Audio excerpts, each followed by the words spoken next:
don't know the things of God, they do things of God anyhow.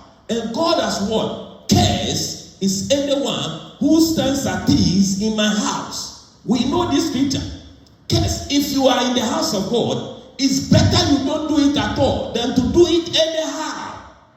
So many Christians, what they are going through is not demons, and no amount of deliverance can set them free. They have no respect for the things of God. They don't have things for them. They go to the house of God to use God for what they can get. And these people, warriors, and you see pastor praying for them, pee. What you pee? Then they pee. They will anoint you, they will pour oil on you, they will pour water on you, they will cook you, they will kick you, they will do everything. Nothing will appear, nothing will come out. The problem is with you, it's inside.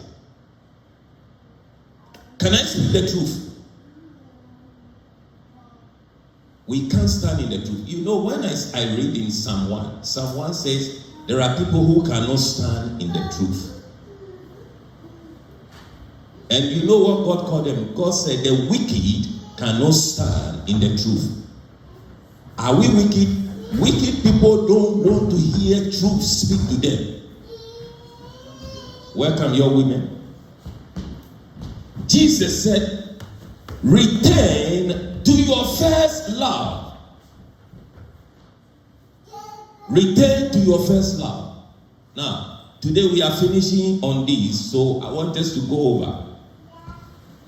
What is it that the church of Ephesus had that Jesus said, return to it? Or if you don't, I will remove your candlestick.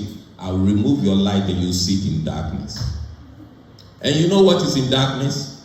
The devil lives in darkness. So if God removes your light, guess what the problem you will be? You will be exposed to demonic torment. Return to your first love. What the church of Ephesus had, works and labor. They were well organized. They were a functioning church. The financial committee are doing very well. They are making sure that there is enough money in the church all the time. They have a witness team which are doing superb. A model of organization structure. The organizational structure is intact. They have a visiting team. They have people who even visit their home. The pulpit committee, there are people who looks after the pastor. They make sure that when the pastor preaches, they will go and edit the preaching. And they will call the pastor a meeting. Pastor, today you preach like this. You can't preach like that. You preach like this. You can't preach like that. They have a pulpit committee and the church growth department and all function. They have people who listen to the preaching and they say, pastor, preach like that. You shouldn't preach like that. Wait a minute.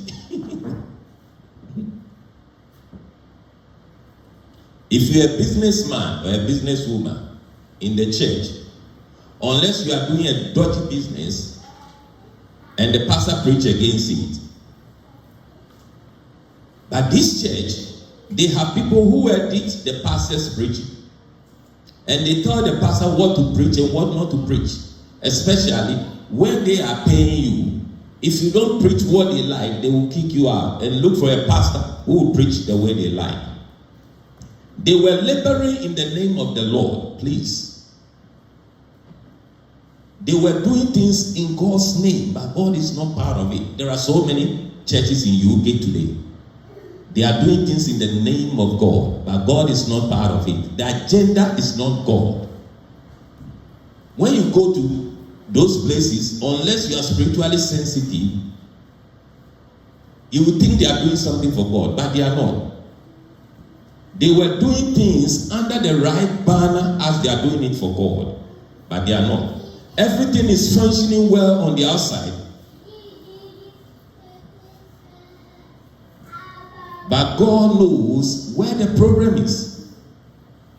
Another thing they had, God said they were patient.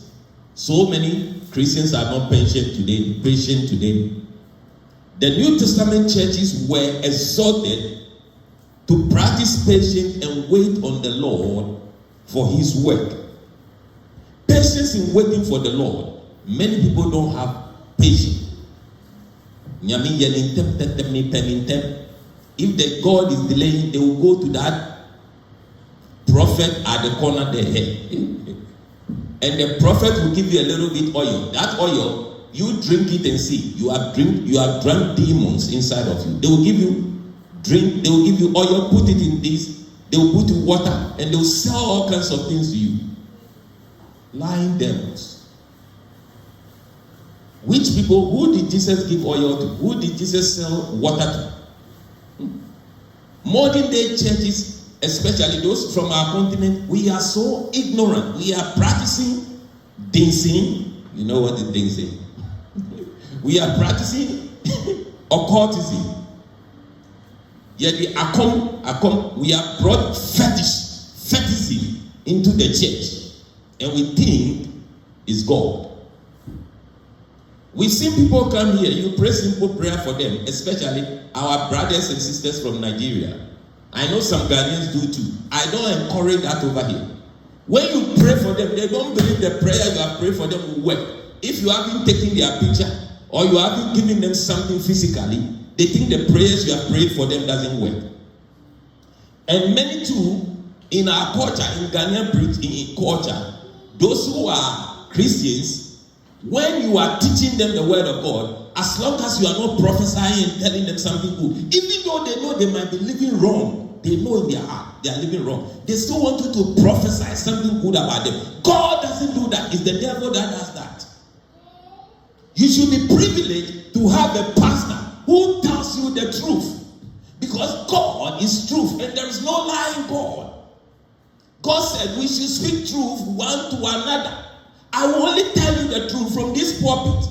I won't lie to you. I won't condone. They had no place for evil people. I'm talking about the church of Ephesus. The weakness of many churches today is they are unable to detect wrong-hearted people. Because we want people in the church, anybody that comes and say, I'm doing this and that, we put them in position. You, when they come, delay them a little bit. Give them a month and a half, 2 months. Don't put them and study them. They will run away. They say, no, Pastor, I can do this. Because you haven't given them, they will run away. They will say they want to go to another. No, they are not there. They are not interested in the church growth. They are not there for the love, for the ministry. They are there for something. And if they don't get that thing, they will walk away. The sad one is, there are many people who have benefited so much from the ministry, but something happened, they forget all that they have benefited and they walk away. And when they are walking away, they walk away very bitter, speaking bad things about the place. We have a proverb in our language that the small bush that people were chasing you to kill you, or something is hunting you, that small bush you run into and save your life. After your life is saved, don't go and clear it or say something bad about that bush. Because if you destroy it, you are destroying that thing from saving somebody. Because of spiritual blindness, now people can tell a good church from a bad church. A church that teaches them the word of God to build their life, they don't want it. Oh, this church, there is no prophecy. Do you know what prophecy is? The word of God is proper prophecy. Because what we do, kwashi, Bible said they will all pass away. What will not pass away is the word of God. And Jesus said, if we build our life on the word of God, storms of life, challenges of life, difficulties of life will come. And you will survive. But if you build your life on Akashaka, I saw you in Tamale. I'm walking in Tamale and I saw a house called Bedrasi House. Then he said, yes, it's my house. At the BBO, something wrong with your head. What has Bedrasi House got to do with your Christian growth? They have brought fetishism